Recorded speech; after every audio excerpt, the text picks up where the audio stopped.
Hello and welcome back to my channel. This is the follow-up to the 30-day challenge. I wanted to talk to you a little bit about my experience, and I would love to hear your experience. I love teaching, and the thing I love about teaching is the community. So that's what I would like to create here. Honestly, I'm a little nervous with this format, but I will do my best to make this short and try not to stumble too much over my words. As you may have noticed, I do not edit my videos, and that is because I want them to feel like in-person yoga classes. And when you're teaching live, you don't get a do-over. And sometimes, a lot of times, what comes out of your mouth is beyond your own control. Sometimes I think back and I'm like, what did I say? Where did that come from? A lot of times I start a sentence and then just trail off, and I don't even end up finishing that sentence. I just stop speaking, which is also kind of a strange thing to do, but somehow in a yoga class, you get away with that. So with that being said, one of the first things that I experienced during this challenge was how underprepared I was for how much work it would be.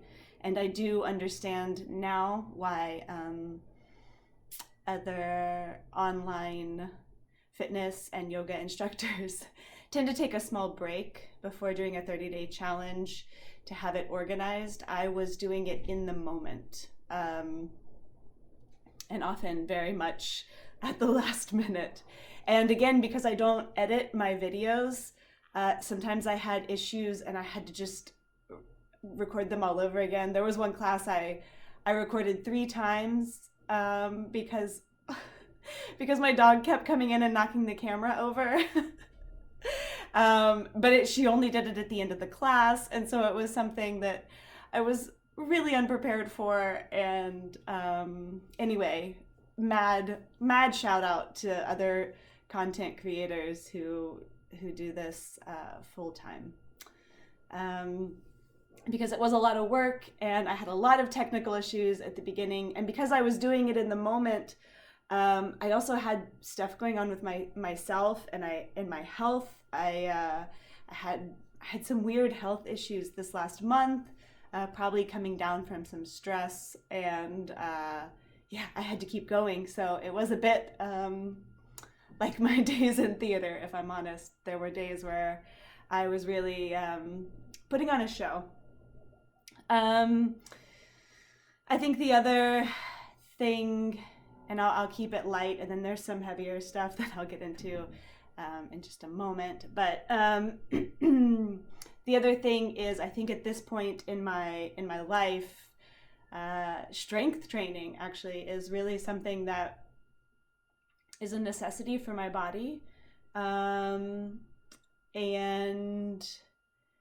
I think I understood through this challenge why at a certain point the teachers that I followed and that I looked up to, and my teachers, at some point they went into, or their focus became more functional yoga, or what we call yoga conditioning, which is strength training and making your body prepared for yoga. And when I was doing this challenge, I was only doing yoga. I was only preparing for these classes, and I wasn't doing my normal weight training. I wasn't even really swimming, which I normally do, and I wasn't dancing. And and actually at some point my bike got stolen, so I wasn't biking.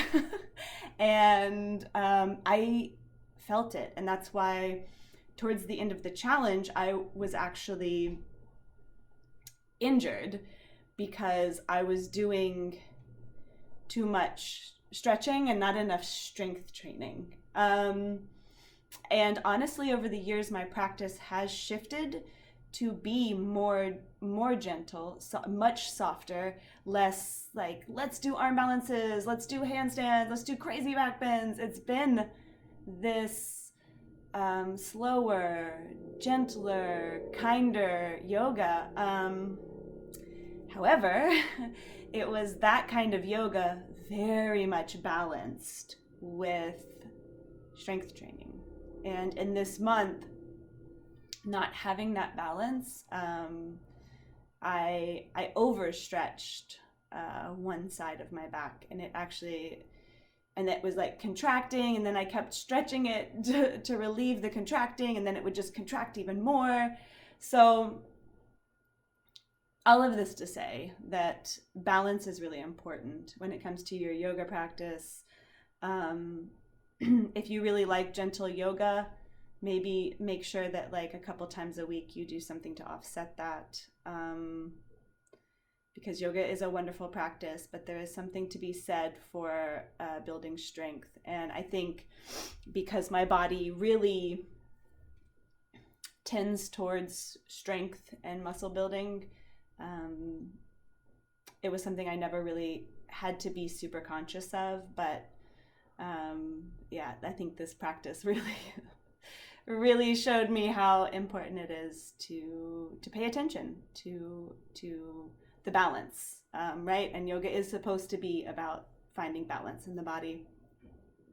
So the other thing I want to talk about with this challenge that was really difficult for me, and I think it's why I got off social media as a yoga instructor, or very, very, very much cut back. I think I post maybe twice a year, but I used to post every day. And what I found hard was the sexualization of yoga. And I'm not sure what this says. I'm not trying to make a statement, but I find it really uncomfortable to be doing something that I love because I know it helps people. I've seen it help people. I have helped people through yoga. I have been helped through yoga. And it's really hard for me to be doing something that means that much to me and be objectified in the process. And there was a lot of that. There were a lot of comments that I deleted because they were inappropriate. And there were classes I really didn't want to teach because even in the privacy of my own home, I felt the gaze, and I think there's a gaze that is uncomfortable and unwanted. And I felt it in the privacy of my own home, even though I was alone. And at some point it made it really difficult for me to continue with the challenge. I was really self-conscious about what I was teaching. And while I was teaching, instead of being focused on teaching this thing I love, I got really distracted. Like, is this pose too sexualized? Is this pose too, like, are they going to think that this is something else? And I got really in my head about it for a while. And I want to thank a couple of you who sent me really nice comments about how much you were enjoying the practice, because that actually kind of healed me. It made me realize that there were other people who were enjoying it for what it was, and that was really I want to thank you so much, because it did give me the courage to keep going. And yeah, I think we have this really weird thing with social media and YouTube, this aesthetic versus form and training. And I watched a really nice video about Pilates and Pilates influencers with training and Pilates influencers without training. And, one of them has the aesthetics that people want to see, and the other one has the training that the people need. And I think that I personally really struggle with this. I'm an artist. I love nice looking things. But it's this, I don't know, it's the aesthetic versus content, and I'm not talking about like YouTube content. I'm talking about the content of the content, and I think if it looks pretty, what's happening becomes less important. And I really struggled with that. But there are a few of you who really liked it, and that gives me so much hope. So that I will continue to post some classes. There's a new class that will be up on Wednesday, and I'll try to post twice a week. I say try because life, and this isn't my job, but it is something that I really enjoy. And the last thing I will say is that this challenge was supposed to be about accountability for yourself. And this is probably the biggest lesson I learned is, so I have been running my own business for the last couple of years, and I had to close the space at the end of July. And I was really nervous about what that would do to me, to my practice, to my fitness, to my health. I had been so wrapped up in the business that I didn't just want to stop. I wanted to move forward, and I wanted to come back to my roots and myself. And one of the things that disappeared during the course of running the business was my yoga practice, my fitness regime, like taking care of myself, eating well, sleeping well, like all of these things were last on the list. I was last on the list. The business was always first, and it was first in my mind, it was first in my actions, and I suffered, and I think ultimately the business suffered because of that. So my point was to create this challenge that was about accountability and coming back to yourselves. And I was going to do yoga. I was going to get back into teaching full time, and I was going to, come back to my yoga practice. But the thing is, it wasn't my yoga practice. I was teaching. And I did show up, and I did do all 30 days, and I did connect to my yoga practice again, and I definitely connected to teaching, but I wasn't being accountable to myself. I was being accountable to you. And there's nothing wrong with that, but I should be able to show up for myself first before taking care of somebody else, because this is the pattern that I just got out of, right? Was taking care of everything else before me.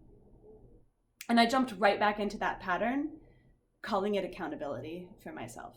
And it was the biggest lesson I learned, is that I have to come first if I want to keep teaching, if I want to keep taking care of people. I have to take care of myself first. So that's why I took last week off. I didn't post a video. I didn't post this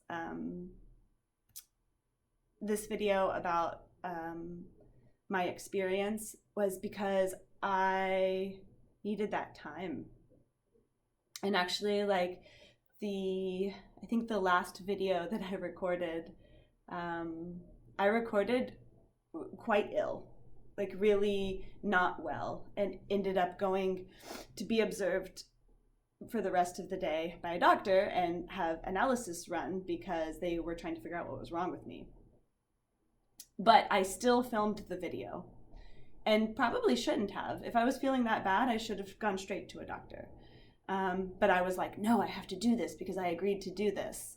And there's truth to that. I did agree to do that, and I don't think that there's anything wrong with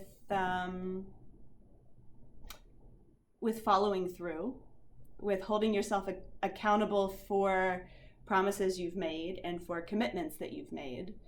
This is not what I'm trying to say, but it doesn't mean you have to be okay all the time. And my biggest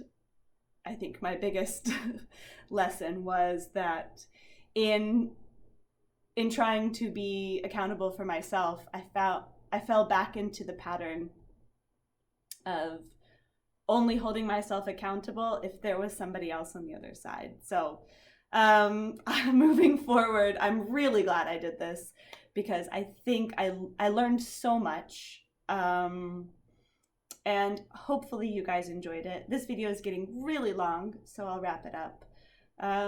If you like this form of content where I just kind of talk to you about the practice, I'm happy to talk to you about other parts of the practice. Again, I really love yoga.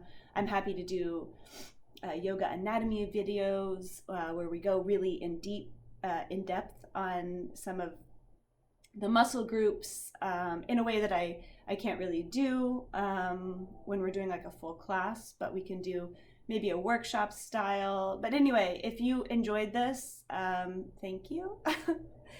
Please share with me your experiences. Again, I would say that overall it was a positive experience, and I'm glad I did it, even though I think maybe it wasn't the time for me to do it. But yeah, I think we learn when we learn, and we are drawn to certain experiences that teach us. And ultimately I did learn a lot. And I had a great August. I hope your September has started wonderfully, and I look forward to seeing you on your mats really soon. Thank you so much.